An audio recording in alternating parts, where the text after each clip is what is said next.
എല്ലാ പ്രേക്ഷകർക്കും സർവം കലാമേളം 2.6 സ്വാഗതം. നമ്മുടെ 64ാമത് കേരള സ്കൂൾ കലോത്സവത്തിന്റെ വിശേഷങ്ങളാണ് നമ്മൾ പങ്കുവെച്ചുകൊണ്ടിരിക്കുന്നതല്ലേ. കഴിഞ്ഞ ദിവസത്തെ എപ്പിസോഡിൽ കേരള സ്കൂൾ കലോത്സവത്തിന്റെ ഒരുക്കങ്ങൾ നമ്മൾ കണ്ടിരുന്നു അല്ലെ. ഇന്ന് കലോത്സവത്തിന്റെ ആദ്യ ദിവസമാണ്. രാവിലെ തൃശൂർ പൂരത്തിന്റെ അകമ്പടിയോടെ നല്ല ഇളഞ്ഞിത്തറ മേളവും കുടമാറ്റത്തോടും കൂടി പതാക ഉയർത്തി മുഖ്യമന്ത്രി പിണറായി വിജയൻ തിരി തെളിച്ച് നമ്മുടെ 64ാമത് കേരള സ്കൂൾ കലോത്സവം ഉദ്ഘാടനം ചെയ്തു. തുടർന്ന് ഓരോ പരിപാടികളെ വേദികളിൽ അരങ്ങേറിക്കൊണ്ടിരിക്കുകയാണ്. നിങ്ങൾക്ക് പിന്നിൽ നോക്കിയാൽ കാണാം, ഇപ്പൊ ഞാൻ നിൽക്കുന്നത് ചാക്യാർകൂത്തിന്റെ വേദിയിൽ നിന്നാണ്. ഇങ്ങനെ ഓരോ മത്സരങ്ങൾ തകൃതിയായി നടക്കുമ്പോൾ നമുക്ക് പുതിയ കലോത്സവ വിശേഷങ്ങൾ ഇവിടെ നിന്ന് കണ്ടറിയാം. സ്വർണ്ണമുഖി ഗോൾഡ് ആൻഡ് ഡയമണ്ട്സ്, സൂര്യപ്രഭയുടെ സ്വർണ്ണമുഖം. 64ാമത് കേരള സ്കൂൾ കലോത്സവത്തിന്റെ ഉദ്ഘാടന ദിനമാണ് ഇന്ന്.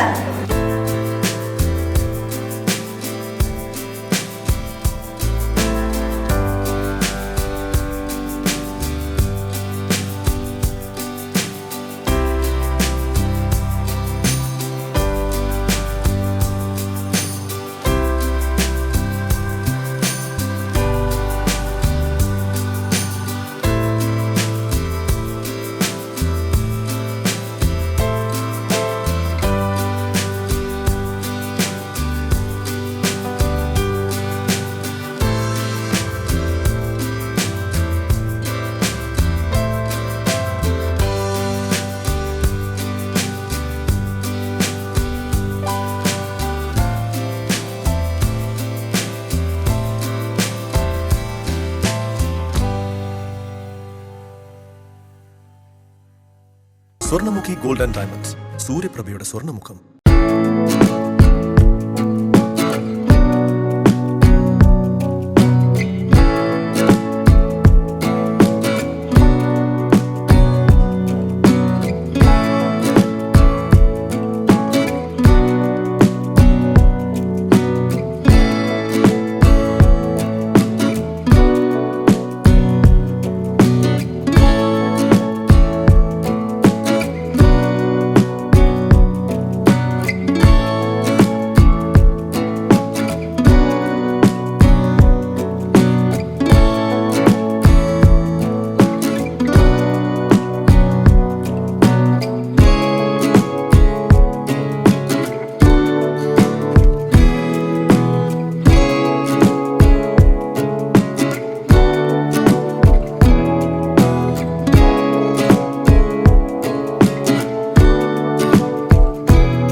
സ്വർണ്ണമുഖി ഗോൾഡ് ആൻഡ് ഡയമണ്ട്സ്, സൂര്യപ്രഭയുടെ സ്വർണ്ണമുഖം.